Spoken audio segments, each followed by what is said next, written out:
Hariom friends. सभी भाइयों बहनों को आत्मवंदन।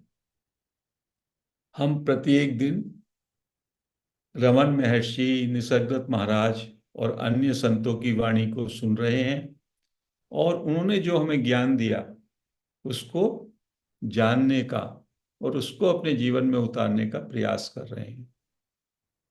सभी संतों ने बताया कि हमारा जो सब में बड़ा अज्ञान है वो ये है कि मैं अपने को शरीर, मन, बुद्धि, इंद्रियां और अहंकार, ये मैं मानता हूं। मैं अपने को एक अलग व्यक्तित्व मानता हूं।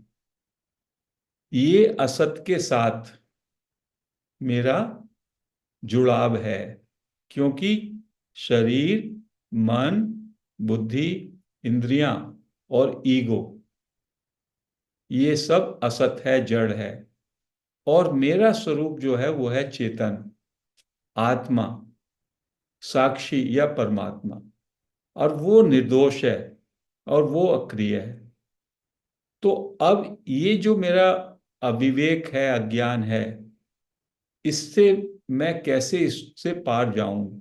क्योंकि तभी मुझे ज्ञान का बोध होगा, तभी मुझे बोध होगा जब मैं मेरी आसक्ति शरीर, मन, बुद्धि, इंद्रियां और मैं एक व्यक्तित्व हूं, इससे हट जाएगी।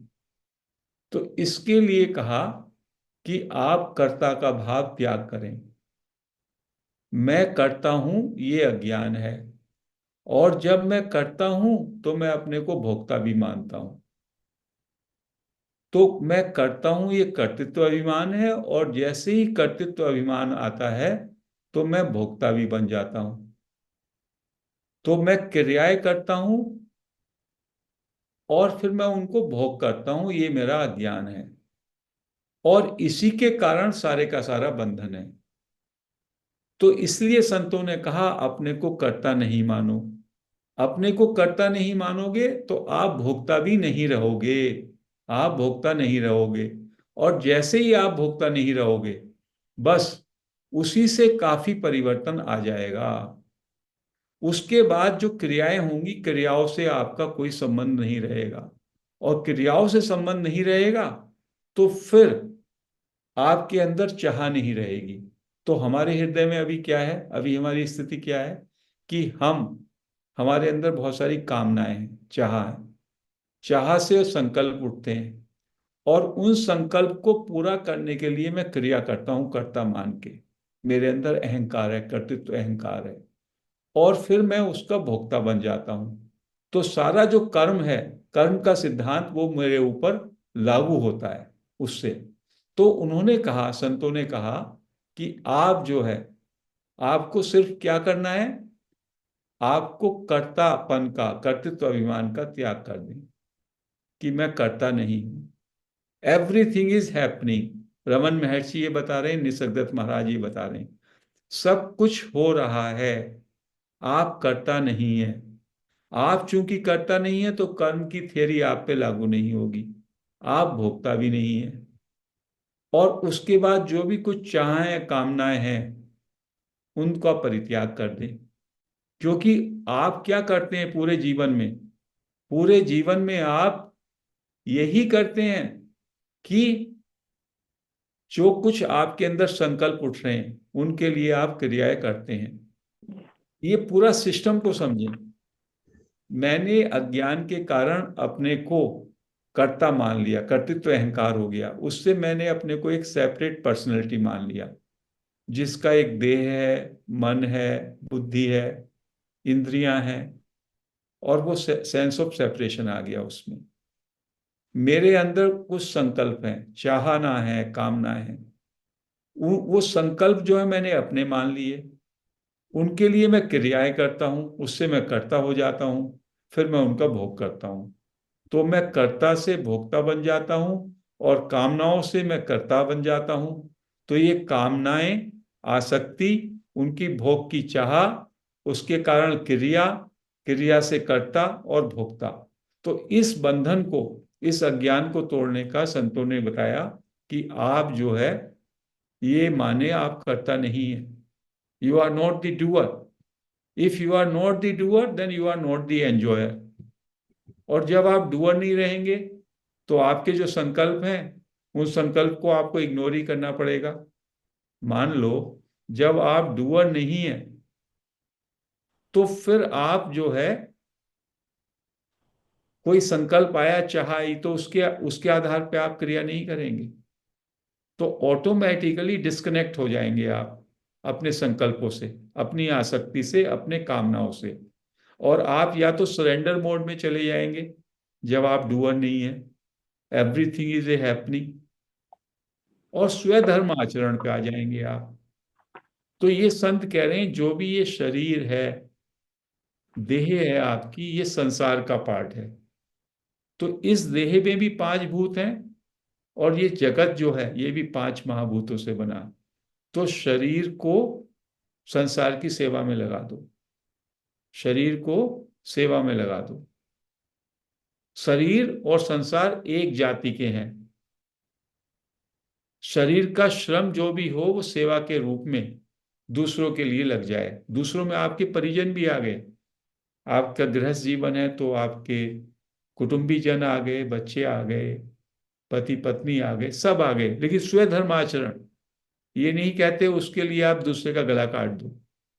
उनका धर्मानुसार उनका उनके लिए जो भी आप कर सकते हैं वो करें, और लोगों के लिए भी करें, अपने सराउंडिंग में जो भी कुछ है उनके लिए करें, सबके लिए करें। शरीर को दूसरे की सेवा में अर्पण कर दिया आपने, अपने लिए कुछ नहीं करना। अपने लिए तो विश्राम, स्वरूप में विश्राम वो योगी करता है। योगी को अपने लिए कुछ करना नहीं, विश्राम, स्वयं में विश्राम, मतलब चेतन तत्व जो है जिसको हमने कहा चुप हो जाओ, वो स्थिति है आपकी स्वरूप की स्थिति। और जो ये शरीर मन बुद्धि इंद्रियां हैं, जो जितना भी ये कुछ क्रियाएं करते हैं वो दूसरों के हित में लगा दो निष्कामता से। तो इससे ये एक बहुत ही उत्तम मार्ग है। शरीर बिना क्रिया के रहेगा नहीं, मन बिना सोचे रहेगा नहीं, बुद्धि कुछ ना कुछ करेगी। तो अपने हित के लिए नहीं लगाओ इसको, मैं अलग से व्यक्तित्व ये सोच के नहीं लगाओ, इस सबको दूसरे सेवा में लगा दो, सेवा और त्याग में लगा दो। इसलिए आपने देखा होगा कुछ लोगों को जो अपने लाइफ का कोई एक एजेंडा बना लेते हैं। मदर टेरेसा थी, वो अंडर प्रिविलेज्ड और डेस्टिट्यूट के लोगों की सेवा करती थी, और उसी से उसको कहते हैं, उसे गॉड का रियलाइजेशन हुआ था मदर टेरेसा को। उसके जीवन में एक उसने मिशन बनाया, उस मिशन में उसने पूरी एनर्जी डाल दी, उससे अभी आपका पूरा शुद्धिकरण हो जाता है और आप वननेस में आ जाते हैं। तो हम लोग क्या करते हैं कि जो हम लोग ध्यान में आ गए, ज्ञान में आ गए, आलस्य में चले जाते हैं, क्योंकि हमारी क्रियाएं तो होती हैं शरीर से, मन से, बुद्धि से। तो उनके उनको हमें कहीं सेवा के कार्य में लगा देना चाहिए निष्कामता से, तो उससे हमारी जागरूकता बनी रहेगी। अपने लिए कुछ करना ही नहीं है, अपने लिए असंग, अपने लिए है स्वरूप में आपकी स्थिति है ही, परमात्मा प्राप्ति है। लेकिन चूंकि आपने अज्ञान से अपने को एक अलग व्यक्तित्व मान लिया, कर्ता मान लिया, भोक्ता मान लिया, तो आप क्रियाओं में फंस गए, कामनाओं में फंस गए। कामना एक पूर्ति होती है, उससे थोड़ी संतुष्टि होती है, फिर उस कामना पूर्ति का एक वासना आपके अंदर संस्कार बन जाता है। फिर से अपॉर्चुनिटी आएगी तो वो फिर से अपियर हो जाएगी, उस संस्कार के कारण वो वृत्ति फिर से जाग जाएगी। और जैसे ही आप कर्ता और भोक्ता के भाव को छोड़ देंगे तो वो सारी वृत्तियां खुद ब खुद जो है डिलीट होने लगेंगी और आप अपने स्वरूप का बोध कर पाएंगे। और चुप साधन क्या है? चुप साधन में वही स्थिति है, चुप में कोई भी वृत्ति उठती नहीं है। और उसमें यदि आप 30 सेकेंड, 40 सेकेंड, 10 सेकेंड आ सकें तो वो कहते हैं वो उसी तरीके से है, स्थिरता आ जाती है पूरी। एटम पूरा स्थिर होता है, कितना सूक्ष्म होता है, और जब एटम का एक्सप्लोजन होता है कितना उसमें शक्ति होती है, पावर। तो हमारी भी जो साइलेंस है, इनर साइलेंस, जब आप मौन होते हैं तो उस मौन में वो इनर साइलेंस आती है पूरी, और आप डिस्कनेक्ट हो जाते हैं असत से, अपने सत रूप में, अपने स्वरूप में आ जाते हैं। इससे immediately it is landing directly into your source. सारे साधना से को छोड़ा और चुप हो गए, अंदर से, अंदर से मौन में आ गए। तो बीच बीच में वो संत कह रहे हैं, कुछ संत, सहज स्थिति में बीच बीच में आप ट्राई करते रहो, आधा सेकेंड, 2 सेकेंड, 4 सेकेंड, 10 सेकेंड। और यदि ये सहजावस्था में आप उतरने लगोगे तो ये सर्वोपरि तरीका है अपने से मिलने का, अपने रूप में, अपने स्रोत में लौटने का। हाँ, ये चुप, उसी की चुप्पी ज्यादा अच्छी रहेगी जिसने थोड़ी पहले साधना कर रखी है, जिससे उसका हृदय या उसका मन थोड़ा शुद्ध हो रखा है। ये हमें मालूम नहीं, क्योंकि हमारे पहले की भी बहुत साधना है। साधना का काम ही कितना है? साधना का काम इतना ही है कि आपका मन में, हृदय में जो ज्यादा संकल्प हैं, ज्यादा मैला है, ज्यादा आसक्ति और कामनाएं हैं, उनका थोड़ा शुद्धिकरण हो जाए, ताकि आप अपने स्वरूप में जब लौटें तो वो कार्य आसान हो जाए। तो साधना का केवल थोड़ा सा रोल है, अदरवाइज साधना भी एक क्रिया है। और किसी भी क्रिया से चेतन तत्व नहीं मिलता, क्योंकि सारी क्रिया, सारी साधना, सारा अभ्यास, सारा जप, सारा तप, वो सब असत के क्षेत्र में है। वो शरीर करता है, मन करता है, बुद्धि करता है। और जो आपका स्वरूप है उसमें शरीर, मन, बुद्धि से टोटल डिस्कनेक्ट जो चेतन तत्व है, वो है प्योर साइलेंस, पूरा मौन, पूरा निशब्द। उस स्थिति में आने के लिए, लेकिन जैसे ये मैं बोल रहा हूं, ये भी जड़ता है, इसमें भी जड़ता है, लेकिन इशारा जो है वो चेतन की तरफ है। तो मेरा बोलना है, या शास्त्रों का चिंतन है, या संतों की वाणी है, उसको सुनकर के जब आप मौन में उतर जाएंगे, जब आप ठहर जाएंगे, जब आपके अंदर चुप आ जाएगा, तो वो लक्ष्य प्राप्त होगा। यदि इन्हीं को पकड़े रहेंगे, इन क्रियाओं को, तो क्रिया के बियॉन्ड नहीं जा पाएंगे। क्रियाएं और साधना केवल एक माध्यम है, सीढ़ी। आपको तो छत पे जाना है, तो सीढ़ी पे रहेंगे तो छत पे कैसे पहुंचेंगे? सीढ़ी को लेकर के जब ऊपर चले जाते हैं, फिर सीढ़ी का धक्का, सीढ़ी अलग हो गई आपसे। तो इस सत्संग का, किसी भी प्रैक्टिस का एक लिमिटेड उपयोग है। अंत में उस सब को छोड़ना ही है। You have to throw away, सारे एफर्ट्स को छोड़ना है, सारी साधना को छोड़ना है, सारे शास्त्र चिंतन को छोड़ना है, जो सीखा उस सबको भूल जाना है। और क्या सत्य है? जो आप खोज रहे हो वो आप स्वयं में हो। जो आप जानना चाहते हो वो आप हो। तो आपका खोजना और आपके जानने की चेष्टा वैसा ही है जैसे आप बारिश को गीला करना चाहो। बारिश को गीला कर पाओगे आप? बारिश तो खुद ही गीली है। आग को जला पाओगे आप? आपसे पूछा किसी ने, मैं आग को जलाने चल, आग आग को जला रहा हूं, तो जलाते रहिए आग को, आग तो खुद ही जल रही है। तो परमात्मा तो चेतन के रूप में आपके अंदर विद्यमान ही है। उस चेतन सत्ता से ही आप जान रहे हो, उसी चेतन सत्ता से आप देख रहे हो। तो जो चेतन सत्ता स्रोत है, उसको कैसे जानोगे? उसको विषय के रूप में जान ही नहीं सकते। तो जितना हम शास्त्रार्थ करते हैं, कोई भाई बहन प्रश्न करता है, वो उसको विषय के रूप में परमात्मा का चिंतन करता है, परमात्मा के विषय में बात करता है। परमात्मा विषय नहीं है। परमात्मा तो जानने वाला है, ज्ञाता है, दृष्टा है। लेकिन हमें दूसरी जो ज्ञान है हमारे, इतिहास का, भूगोल का, केमिस्ट्री का, वो विषयों का ज्ञान है, ऑब्जेक्टिव नॉलेज है। और ये है दृष्टा, साक्षी, सारे ज्ञान का स्रोत।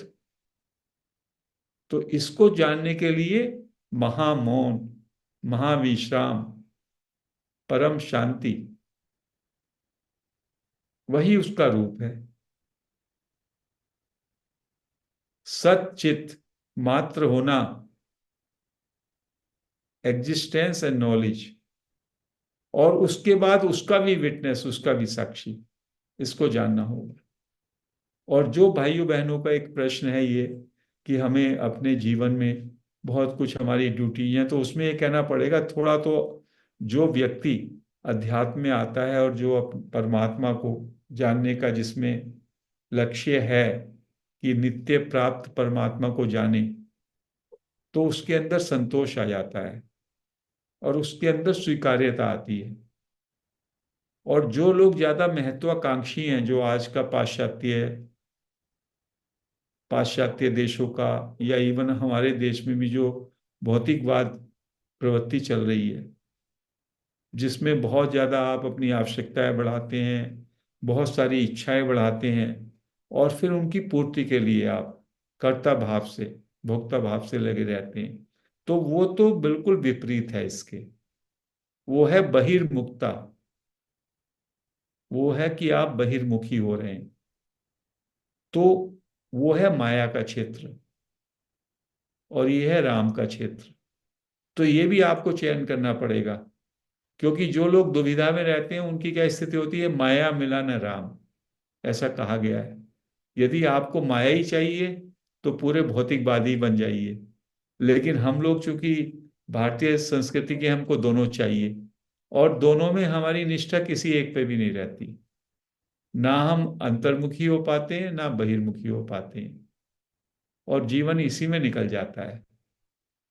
जो वेस्टर्न कंट्रीज वाले हैं वो माया के साथ रह रहे हैं आराम से, फिर माया में मौज मस्ती कर रहे हैं वो। और इंडिया में हमको धर्म का भी हमारे अंदर भाव है, हम परमात्मा का भी साक्षात करना चाहते हैं, और साथ में अपने वातावरण को देख करके भौतिकवादी भी बनना चाहते हैं। तो ये सारे मास्टर्स कह रहे हैं, सही बात यह है कि जब आपके मन में स्वरूप बोध की, या परमात्मा की प्राप्ति की, या परमात्मा के साक्षात्कार की, या परमात्मा की अनुभूति की जब आपका लक्ष्य हो, तो बाहर के बहुत सारे जो आपकी कामनाएं हैं, बाहर के बहुत सारे आकर्षण आपके लिए मृत हो जाएंगे, क्योंकि आप शरीर को ही महत्ता नहीं देंगे।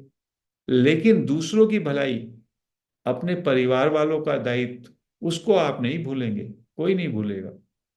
तो आपके अपनी दृष्टि अपने लिए भिन्न होगी, बाकी सब कर्तव्यों के लिए आप वैसे ही रहेंगे और बेटर रहेंगे, ये कहना है।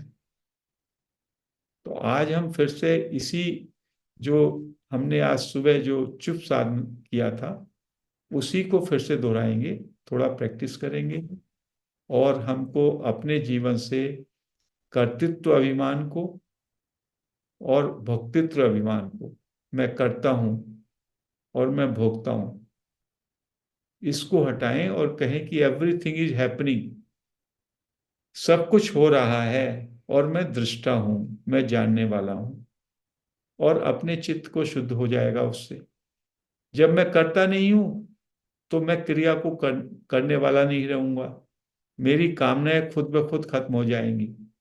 सब कुछ हो रहा है, बस मैं उसका देखने वाला हूं, ऐसा। तो आज हम इस सत्संग को यहीं समाप्त करते हैं। हरिओम फ्रेंड्स।